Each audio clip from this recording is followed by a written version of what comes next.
Well, welcome back to Strong Opinion Hibs, episode 10. I'm your host, Charlie, and as always, I'm joined by my co-host and my good mate, Calvin. Calvin, how are we doing, mate? I'm doing fine, mate. I'm doing fine. How's yourself? Delighted with the weather for one, and Hibs winning last night, mate. Doesn't get much better than that, and Aberdeen drawing. So overall, I know very happy. that was a class night, and when I seen Aberdeen 1-0 up, I just thought, do we ever get the easy straw? Like the short straw? Do we ever just get it easy? But we'll get into that later on. Aye, and Agent Sparky coming in clutch again for his potentially future employers as well. So, all part of the plan. All part of the plan. All part of the plan. Listen, mate, we've had some big news, mate. Do you want to tell us about it? Aye.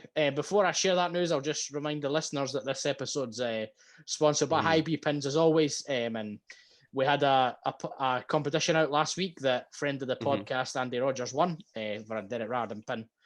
But the massive announcement that we dropped on the Twitter today was that we are part of the Recast family now, alongside Long Bangers.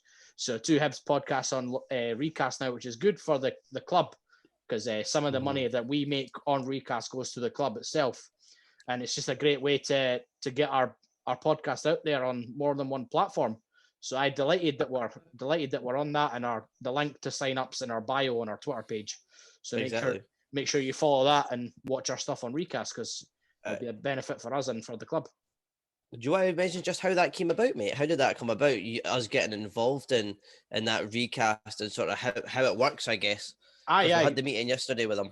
Yeah, sure. So they actually reached out to us on our Twitter page. They messaged us saying that they love our content and want to have us on the website, which is a real shock for me and for Calvin. Calvin, you'll probably agree that after 10 episodes that we're sponsored by High-B Pins and we're on Recast. Like, we never saw this coming. So not at all, mate. We just started out just chatting about Hibs just to get through the lockdown and something to do, and just have a project to work on. And it's crazy how it's what it's turned into, really. But it's exciting as well. Oh, for sure. So just a wee quick brief on how the website works. So when you sign up, you get 100 free credits, which is you spend that in the app to watch videos. So, for example, if a video is 5 credits, that's 5 pence that goes towards the people that are putting it on. So we'd get 5 pence per view. So that can all add up over time. And a certain percentage of that goes to Recast, and a certain percentage goes to Hibs, and a certain percentage goes to us. So it's just like YouTube, really, but you've got credits to spend on your videos. And if you watch adverts, unlike YouTube, you get stuff for that. So if you watch an advert, you get extra credits, and if you watch a video all the way through, I'm sure you get extra credits as well. So it's all worth it for the fans and for us as well. And we're delighted that we've been offered the chance to go on, and we're looking forward to getting started. Definitely, mate. And just to make an announcement as well, like, with the money that we get from the app, we're not going to get a carry on a Friday night. Like, we're going to put, like, what we're going to do, we'll take the money and, like, we're going to try and get ourselves some, like, Strong Opinion Hibs t-shirts and stuff like that, and maybe get a couple to, like, do a giveaway and things like that with as well. So we're going to be talking about all that soon as well. So hopefully, with you supporting us through the Recast app, that we'll be able to, get some merchandise or whatever, stickers, whatever, our own pins to sort of do giveaways as well, so that it actually comes back to you. So it's kind of a good idea, mate. And I think that's something that the fans can look forward to as well. For sure. And one of the interesting things to notice is already 700 Hibs fans signed up. So if you're already on the app, make sure to follow us at Strong Opinion Hibs on the app. We've currently got 3 followers at the moment, but we're looking forward to that growing. So be great, mate. Really, really delighted to be a part of it. Totally, mate. And let's just jump right into it, mate. So obviously you missed the game. You missed the game last night because you were ill, but a great win for us. It was a great win, mate. I was sick as a dog. I didn't care what happened to me. I was driving home from work and I got in and was actually just about to go on the call with the Recast, and I just felt so ill. And then after that, I just went straight to my bed, and I woke up and I seen it was 10-8. And I thought, oh my God, I've missed the game. And I was panicking. You ever get that you miss the score or you don't know the score, and you go to Google it and you're typing in Hibs? Aye. And it's just like a fear that sets in, and you're just like waiting for the screen to load to see the score. And I seen that you text me saying that we'd 1-1, and I was like, yeah, beauty. So I was delighted, mate, but I was petrified as well, watching that come through. Aye. What did you make of the game then, mate? I thought first half we were unplayable, mate, really. Played really well, started quick, and I know that's maybe something that we, to our detriment, we mention it a lot, but we just want, we want Hibs to start quick, and we started quick last night. And just first half, mate, we should have been 3 or 4-0 up, really. I'd agree, mate. I caught the highlights, and I think what you're saying there is like, when teams come to Easter Road, I think it's important that they know that like they're at our stadium and we're in control, and that's why it's important to start fast. I don't think it matters if we're playing Livingston, Hamilton, Celtic, Rangers. It's important to try and like insert our dominance and really make our mark in the game. So it's good that Hibs came out of the the tunnel blazing, and they were all go. And one thing I noticed was the first goal when Boyle was driving down the wing in the side of the box there. He could have actually shot. When I was watching the highlights, he could have actually shot, but it seems like a real good team spirit when he just sort of sweated the ball back across and just passed it across the front of the goal.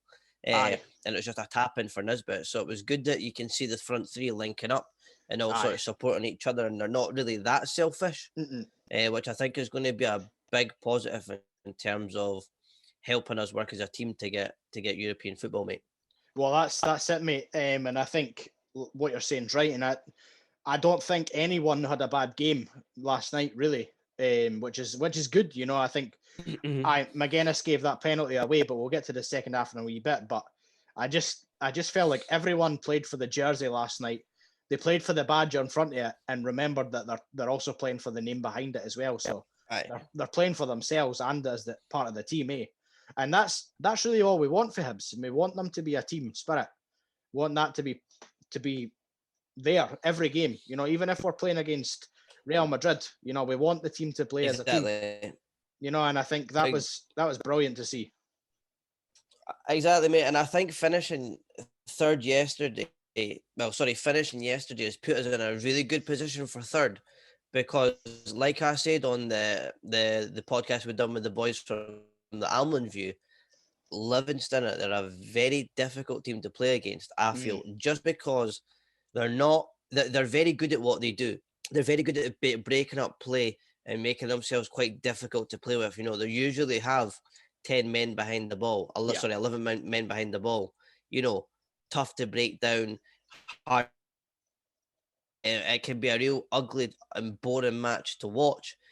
And they'll not really come to Easter Road and sort of like put on a display and come out all guns blazing to attack us. So usually when teams like that come, it can be really hard to break them down. It can be a frustrating afternoon, and they'll quite often try and hit you on the counter.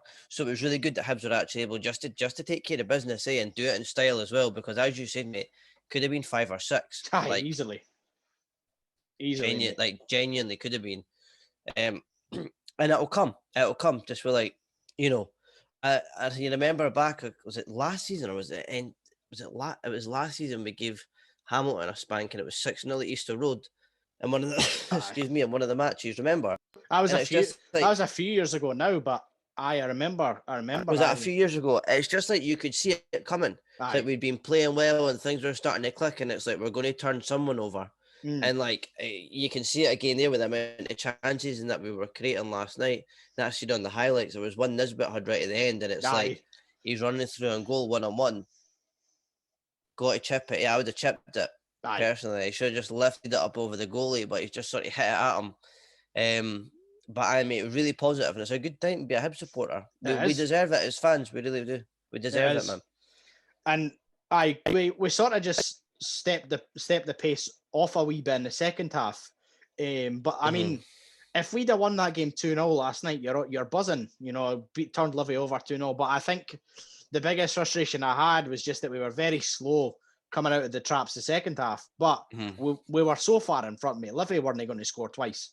Even after they scored, I wasn't concerned that they were going to get another one. But like you say, mate, it's a special time to be a Hibs fan just now, I think. I totally agree, mate. We deserve it because we've been playing some good football over the past couple of years, and we just deserve this third place. And we've confirmed Europe for next season now, so massive well done to Jack Ross and the boys for that. Hopefully we've got that in the bag, and with a little help from our friend Lee Griffiths as well. So absolute hero, man, scoring that equaliser late on. Do you think we'll finish third? I do. If Aberdeen had won last night, I think it would have been squeaky bum time. Like, it'd have been very, very close, because we've still got to play Aberdeen, obviously, and we've still got to play Celtic as well. Mind you, it's an absolute horrendous Celtic team. It's a very, very, very poor Celtic team. Probably one of the poorest Celtic teams I've seen in a long, long time. So they are there for the taking, and they've got nothing left to play for. But I think now it's up to, I think, one more win, because to be honest with you, mate, I really do think every game in the top six is going to be hard. Like, St Johnstone's going to be a tough game. Yeah. Like, they seem to be, and they're very difficult to play against. Like I'm saying, it's like teams come to Easter Road because Hibs like to play, that fast, free-flowing football. Yeah. And be on the front foot and pass and attack. And sometimes it doesn't always pay off. And it's especially frustrating when you come, and there's like that a lot in the Championship, when you've got 11 men behind the ball just defending and trying to hit you on the counter-attack. And I really expect teams to come to Easter Road and play like that in our 3 home games we've got. Yeah. So it was good that we're able to brush Livy aside. But to answer your question, I think we'll get it. I'd be very surprised if we didn't get it, because I think Aberdeen have still got to play Rangers, and they've still got to play Livy as well. And Livy's been a bit of a bogey. And Livy's been a bit of a bogey team for them recently, like in the cup and all that. Aye. And hopefully Aberdeen get knocked out the cup this week, so that puts a wee bit more depression on their camp, or sort of demoralises them a bit. What's your thoughts, mate? I think we'll get it. I think win one more game, and Aberdeen need to win their 2 games and have a 6-goal swing, it looks like. So I think we'll do it, mate. And it's massive, mate. Like, we never finish third that often, so this is huge. And it's the start of something special, I think. It really is. I think you're right, mate, and I think you can see that in what Jack Ross is saying as well. Jack Ross said in the post-match yesterday, and he's been saying in the papers all week that, finishing third this season, it's good, but it's a marker for where we will be. Like, he doesn't want this just to be a one-off. Like, he wants this to now be consistent, and it should be consistent for a club of our, sort of infrastructure and the facilities we've got and the budget we've got and the fans that we've got. It should be. We shouldn't be a team that is trying to get into the top 6 like it used to be when I was young. Like, that is like underachieved. So hopefully, it almost feels like the feel good factor is back. I think we lost it for a while when we had Hecky. Yeah. When Lennon left and Hecky came in, it was a brilliant time by Hibby when Stubbs was in charge. We were winning every week in most weeks in the Championship. I think we went a year unbeaten in at home. We were on track for the treble under Stokes. 2 cup finals, won 1, lost 1. Lost out on winning the league. It was like winning all the time, man. And then we jumped forward to Lennon. Lennon just almost took it to a next level with his mentality and that. And like, the boys are a born loser. Now, I don't know if you've heard. Where did I hear the story? I can't remember when I heard it, but it was like Lennon basically came into the dressing room. I think I heard it from Marvin Bartley's interview in Open Goal. And Lennon said, when he first came in, right, I'm going to get promoted this year. Hibs are going to get promoted, and we're going to do things my way. He says, and there'll be some of you that get on board and come with me. He says, and there'll be some of you that will not. And if you're one of those people that won't, there's a door. But Neil Lennon's getting promoted, and so are Hibs. So you decide if you're coming along for the ride. And it's like, just sets like such a winner's mentality already. Yeah. And I feel like Ross has been questioned quite often, but I feel like he's getting that back now. Like, I feel like the good times are coming back. It's like we're where we were 2 seasons ago with Lennon, like pushing for third, or 3 years ago, whatever it was. Like, it's just, there's something special, and it feels like, again, that's the closest thing I can sort of relate it to, like that type of times, like cup finals, top of the league in the Championship, coming back up that first season and doing amazing as well. So, positive stuff, mate. What's your thoughts? something special is coming. And to be honest, mate, if we finish third and we get to Hampden again, brilliant season. Like, if we get to the final, even better. If we win the cup, best season since 2016. So, regardless of what's happening now, mate, I think this has been the best season since we won the cup. Definitely, mate, definitely. And to be honest, mate, if we get third and get to the Scottish Cup final, I'll take back every bad word I've ever said about Jack Ross. Me too. He'll definitely be up there. I do think we will get to the final. If we can avoid Rangers in the semi-final draw, mate, I think we'll get there. Because I do think that beat Motherwell on Saturday, and if Aberdeen get beat, then there's not a lot of hard games left. Because Killie or St Mirren and Aberdeen or Dundee, hopefully Dundee United beat Aberdeen, and they're winnable. They're all winnable games if we can avoid Rangers, and it means that if we do get to the final, then we're guaranteed Europa League playoffs. So that's massive in itself. Definitely, mate. I think this is going to be a big test for Ross as well, because the boys have already tasted defeat twice at Hampden. At Hampden, we lost to Hearts. We should have won that game. Yeah. We absolutely dominated St Johnstone in that first half. We absolutely battered them and somehow lost 3-0. Like, this is going to have to be a massive learning curve, and they're going to have to put these things right, because they've been there. They've had the experience of, no playing as well against Hearts. They played well, but obviously they came off out on the wrong end of the result. And then against St Johnstone, played well and didn't really get what we deserved. Then from there on out, what it's like going to Hampden, what it's like playing on the pitch, what it means to be in a semi-final. They know the backlash they'll get from the fans. Yeah. It's like there has to be enough motivation and drive to spur them on and get this. So hopefully that's in the players' minds, and they know, that they can push on. And if they get to Hampden, hopefully we'll have a bit more experience in some other teams, for example. But before we do the Motherwell game and go into that cup run, mate, what did you think of the end result there, tail end of the Livy game? Getting a wee bit off track. Well, last night? Last night, mate. I mean, like the penalty of Martin Boyle and all of that. I think it was a penalty for Hibs. It's a stone waller in my opinion. If he's left his foot out and Boyle's caught it, so it's a penalty.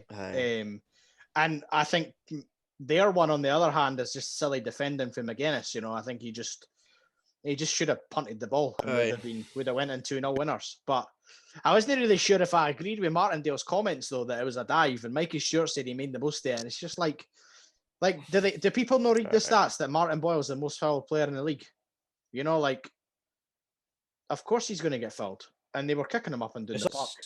It's almost like it's popular to say that, mate. It's almost like it's mainstream now, like, oh, Boyle's a diver. But, like, it's almost like if you don't watch a lot of Hibs and you hear that, then it'll just stick. Aye. But if you actually watch it, I mean, if that's happening at the other end of the field, Livy are shouting for a penalty. Do you know what I mean? If it happens if he was wearing a Celtic top or a Rangers top, they'd have probably gave 2 penalties. Do you know what I mean? For a challenge like that. So I don't think he's a diver. I just think he utilises his pace really well, and he plays to his strengths. And if you're running full speed into the box and someone touches you, it's the rules, mate. It's the rules. Like, don't touch him and let him cross it in. Then, do you know what I mean? It's definitely a penalty, and I think I've never ever watched that sports scene and ever heard them say something positive about Hibs. No, ever. Never. Like, even after we won the cup final, mate, all they could say, go on YouTube and type it and you'll see that. I think it's like Gordon Strachan that talking about it. And they'll not even focus that much on how monumental that is. They'll be like, that's shocking the fans are on the pitch. That was shocking. They've ruined it for their players. The players can't bring their families on the pitch. Mate, who cares about the players when it's a moment like that? This is for us. Do you know what I mean? Like, that cup was was for us, and any football fan could look at those scenes and think, can understand it, do you know what I mean? So That's real football, mate. And I just think like sports scene and that, like even that the terrace. I didn't really like listening to these shows because everyone just seems to be no anti-Hibs, but they never really say anything that nice about them, eh? Aye. So I didn't even bother tuning in and that, eh? Aye. No, me too, mate. I think that's the nature of being a Hibs fan, mate. Eh? You know, Rangers say no one likes us, we don't care, but it's true with Hibs. Nobody does. Not a lot of people. Not a lot of teams like us, and I'm all right with that. Like, no bother, mate. Eh? No, I know. So, brilliant result last night, and we'll hopefully we'll start looking ahead to Saturday's game. Another massive game, mate. Every game's like a cup final now. Against Motherwell in the cup. Definitely, mate. Only change I think is going to happen is Ross said that Matt Macy is going to be his goalie, his cup goalie, so Macy will be back in between the sticks. Aye. Other than that, do you see any other changes coming in, mate? I don't think so, mate, really. I think we need to keep the same team that played last night, except Macy for Marciano. I wouldn't drop anyone for game time or... Would you play a McGregor, maybe centre-back or something, just because of the experience of winning the cup, someone who's won the cup, someone who knows what it means? Can Tony Watt can be a wee bit of a handful last time we played them? I don't know if Ross would maybe put someone in there. I think he might... Maybe no, because it's a winning team, so he might stick with it, do you know what I mean? But I could understand a change like that or something. I think there's a lot of games coming up, mate. He might put someone like McGregor in, but I mean, the polar opposite for the last time we played Motherwell, we've got strikers that are scoring now, and that was our big problem last time. And but I wouldn't really change much. Maybe McGregor, but I wouldn't. Who do you drop though? Like Hadlin and Port just looked all right last night. It's true, mate. It's just Ross has got a lot of games coming up. He'll need to think of and that securing that European place for me is more important than the cup. Aye. This year I'd rather lose the cup this year because we won it a few years ago, so I'm no too fussy about it. I've seen it in my lifetime, mate. Aye. I'd love to see it again. Didn't get me wrong. I'm not saying that. I'd love us to go on a great cup run and win the cup and get Europe. That'd be amazing. But if I had to choose one or two, I'd like to get European football, mate. I'd like to see us go away in Europe next year and play different teams and get a feel for it. Again, Hibs playing on a Thursday night and that. I'd like that, mate. So, hopefully we can focus towards it. And I don't know if guys like Porto might need a rest. You know, maybe. I don't know how many. I don't know what the schedule is going to look like, mate. I don't know if there's a lot of midweek games coming up in that because we just played last night. We're playing at the weekend, and there could be a lot of games coming up. So I don't know if that's where the likes of like McGuinness and that and the depth of the squad start to pick up a bit. Yeah. I think I wouldn't really change much though, eh? Like if we have one, I would keep it. I'd keep a winning team because that could be I wasn't really sure what happened to Josh Doig last night. Apparently he got a knock in training or something, but Stevenson filled in well. So maybe putting some good balls. And he looks all right when he comes off the bench. So maybe start. Well, I think he has to start him if Josh Doig's not fit. But I wouldn't change much. But you are right though, mate. There might be a few boys that do need a wee rest to keep them fit. Like Jackson Irvine, he never really played in a year and then came to Hibs. And he's played almost every game since, so exactly. I don't know if he's feeling it or. But I think it'll be a good game to watch on Saturday. What's your score predictions, mate? Motherwell's always a tricky team, eh?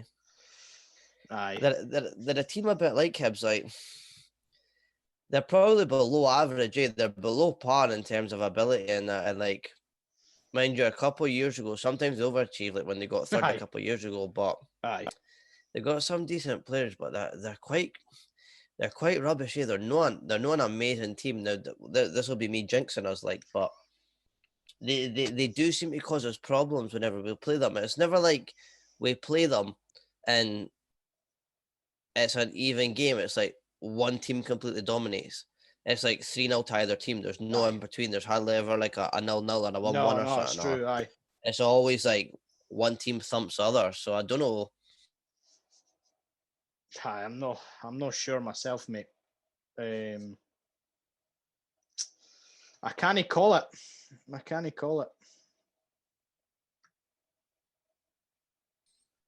3-2 2-1, we'll go there. All right, mate. So what's your score prediction for the Motherwell game then? If I'm gonna make my prediction, mate, I didn't want to jinx us, but I think we'll win in extra time. I think it'll be Extra time. I think it'll be a hard, because obviously you've got to play to the death on Saturday. Like, it's got to be done. And I think it's going to be a hard game, mate, to be honest. I'll go 2-1 Hibs after extra time. Well, that's fair. I was saying I think Hibs will win 2-0.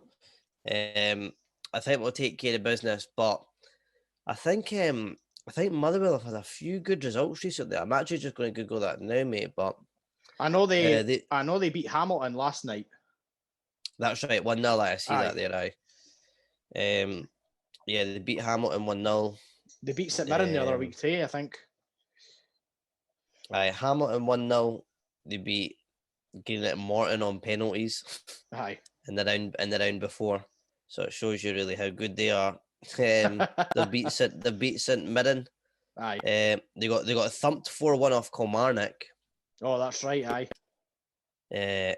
And then a couple of weeks ago, just after they beat us 2-0, they went ahead and beat Livingston 3-1. So they're a bit of a Jekyll and Hyde, really. Aye. So as you said, mate, it's a hard one to call, because you don't know what team's showing. Nah, it's a hard one, mate. But if Hibs show up, mate, I think we'll get the job done. But I think 2-1 after extra time. We'll go that. I'll take that, mate. I'll take that. But yeah. Interesting fact, though, Calvin, we've not actually played Motherwell in the Scottish Cup since 1995. I was born. We didn't get. Hibs won that year too, so that might be a good omen. Here we go then.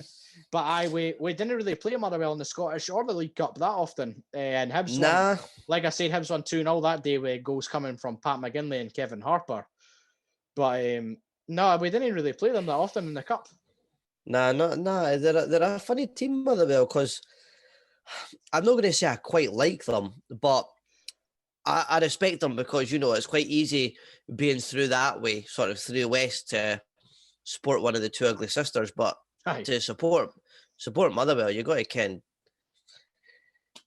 you can't laugh at that, mate. You've got to support that. The guys that choose to follow Motherwell instead of following Celtic or Rangers, as I say. So they're a decent wee team. I didn't mind them, but I didn't like that they have maroon in their jersey every now and then. We can't. We can't support that. They're all right, mate. As I said, they're a real Jekyll and Hyde. Like, some seasons are absolutely class, and some seasons are just like mince, like relegation fodder. And as I said, there's no real in between. They're not very consistent. No. But they have got some decent players, mate. That Declan Gallagher is obviously like in the Scotland team, and that is probably the most notable one. Aye. And they've also got Tony Watt. I mean, Tony Watt's not a great play. He wasn't great at Hearts. He wasn't really great. He's been abroad a few places and that. Never made it at Celtic. The only real thing he's done is score against Barcelona, eh? Aye, but he seems to always score against us as well, mate, which is funny. But I think Hanlon and Porteous will have enough to keep them quiet anyway. That's the hope, mate. I mean, this is where Matt Macy can really show what he's all about, because he's only played lower league opposition in the Cup so far, so this will be a big test for him. You're right there, mate. But, I mean, Hibs really should be winning this game, eh? Aye, I'd be disappointed if they didn't. And I think it would potentially cast a question over Jack Ross, because, to be honest with you, there's only so much Jack Ross can really do. I mean, he's picked the team. It's really down to the players as well, I feel. So I think that they'll need to roll up their sleeves, because they've got a busy couple of months coming up and a lot of tough games. But if they can get through it, then the reward's going to be immense. But I do think we'll lose a couple games coming up. I think the Celtic game will be a hard one to call, because you see them pump Livy 6-0. Aye. The game after that, the absolutely rank rotten against Rangers, and then last night they managed to squeeze a 1-1 with Aberdeen. So again, unpredictable. Aye. So it's hard to say, mate. Aye, but I mean, if we beat St Johnstone, mate, that's third wrapped up, like we were saying earlier on. So I would be all right losing. You obviously didn't want to lose to Aberdeen, and Celtic's fine. Like, last game of the season, there's not really much you can do. We've wrapped third up by then, hopefully. So hopefully be wrapped up by then. Aye. But no, hopefully we get the job done on Saturday and we look ahead to another trip to Hampden. That's one big team in Edinburgh been to Hampden 3 times hopefully this year. The other one's only been twice, so exactly. So hopefully, mate. Hopefully, but they say it's hard to predict these things. Aye. Well, we'll move on to our newest segment in the podcast, the shirt numbers again. This is episode 10, so the best place to go now is number 10 on the back of the jerseys. And I'll read the list out, Calvin, since we were started watching Hibs or just before, and there's been some good players. So we've had Russell Latape, Freddie Arpignon, Derek Riordan for a few seasons, then Benji wore 10, then Colin Nish, or other words that have been used to describe him. Big single fish. Aye. Owen Doyle, Liam Craig, Dylan McGeoch, and Martin Boyle have all been number 10 since we started watching Hibs. Wow. That's a tricky list, man. There's a lot of players I really like on that list. Definitely. Well, Riordan was my hero growing up. He really was. He was like my childhood hero in terms of like just like idol, like playing for Hibs and scoring in goals. It's like when you're a young Hibs fan, that's all you want to do. So it's hard to look past. However, I had a real soft spot for Benji growing up as well. Like, mate, I absolutely loved Benji. I thought he was absolutely class. Like, I can remember watching it was a cup match we played Aberdeen in. Oh, and Benji had been rotten, and his first couple of matches, like he'd been rotten. He wasn't very good, and I think it was 1-0 or 1-1 or something. And he subbed Benji on it. It was like, oh Christ, here we go. What's he coming on for?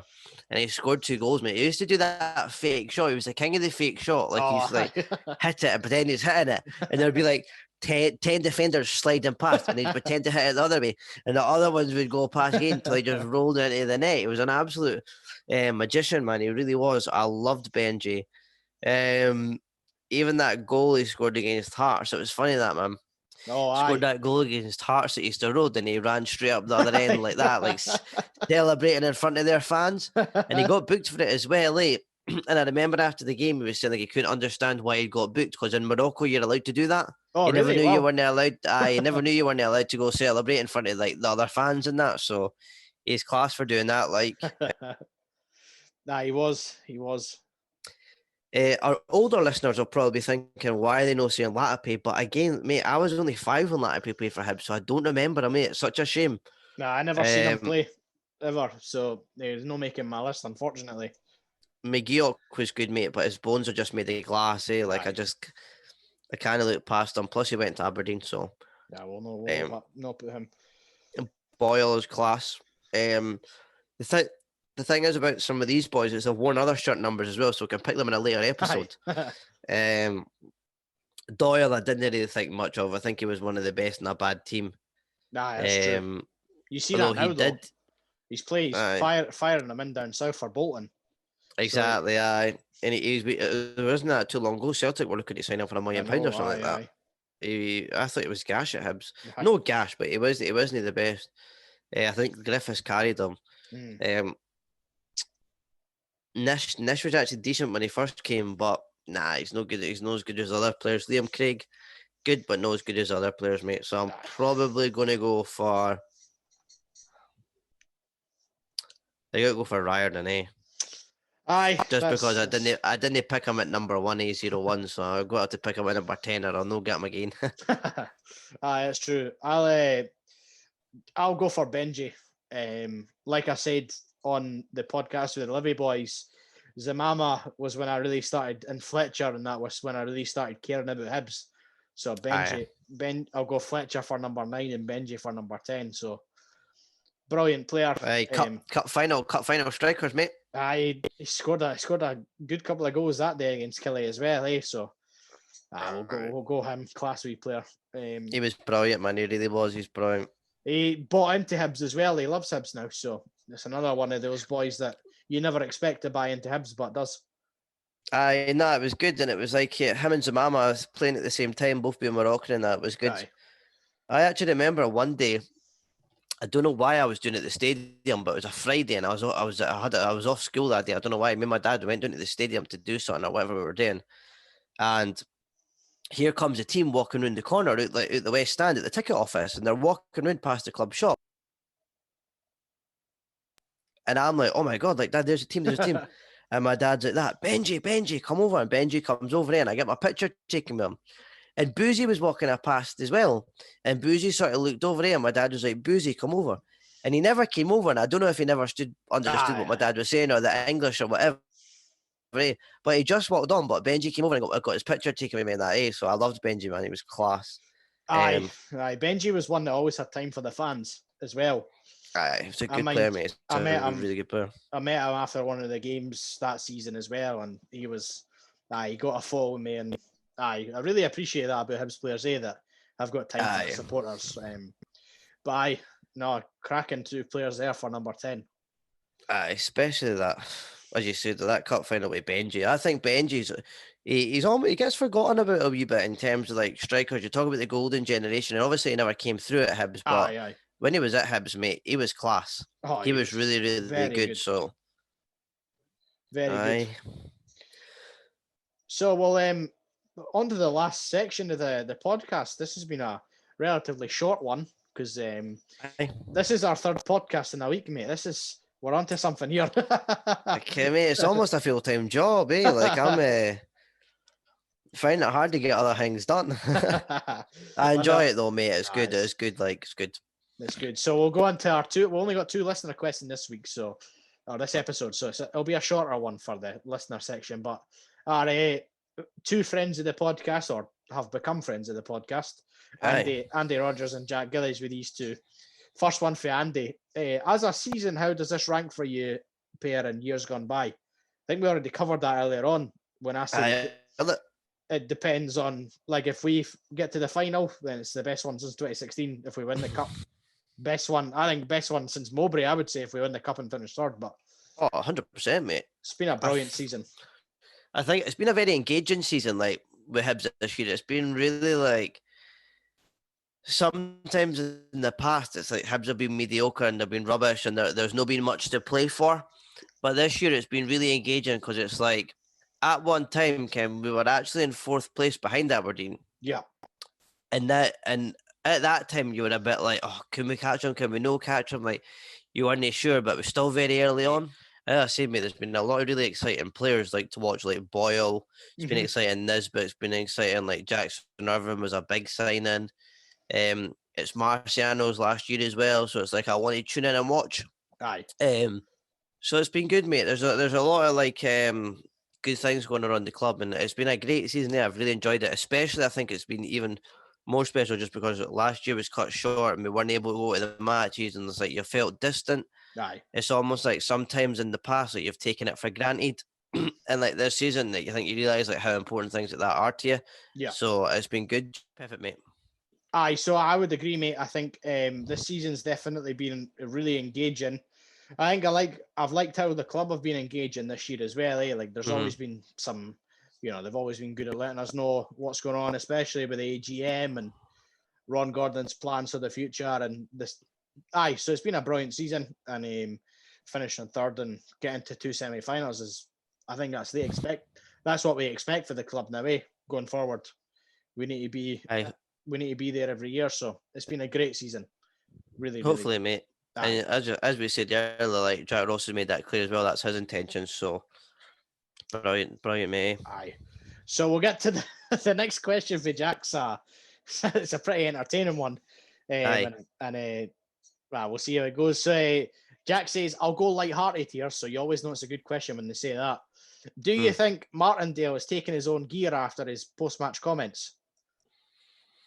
I think he's lost the plot, mate. I think he went on that good run, and then he lost the cup match and that, and the cup final there, and I think I've seen video clips of him online and that, mate, and he doesn't half shout at the players, Like, and I think it's almost too much, and I think it's good. He's always a good character in that, but sometimes I do think it's a bit much, and I think, when it isn't going his way, I think he's. I mean, I don't know how he can complain about the penalty, and the handball he was saying that Deutsch had as well. It was like he was like that, and it wasn't like his hand was in an unnatural position. Like I mean, if a ball's getting pelted at you at like 20, 30 mile an hour, like really fast, like it's human instinct to go at that and like try and protect yourself because no one wants to get hit by it. It's not. I totally agree with you, Calvin, mate. I think Martindale is he's talking a lot of nonsense, like it's just not great. But I disagreed with everything he said in his post-match interview. I don't think they deserve much out of that game. So so to answer your question, especially if Jack, we took our chances, mate. Jack, I don't want to assume that people are taking their own gear, but he's making it hard for you not to assume that. Well, that brings us to the end of episode 10 of Strong Opinion Hibs. This has been a one with a lot of technical difficulties, but we've got there in the end. But it certainly has.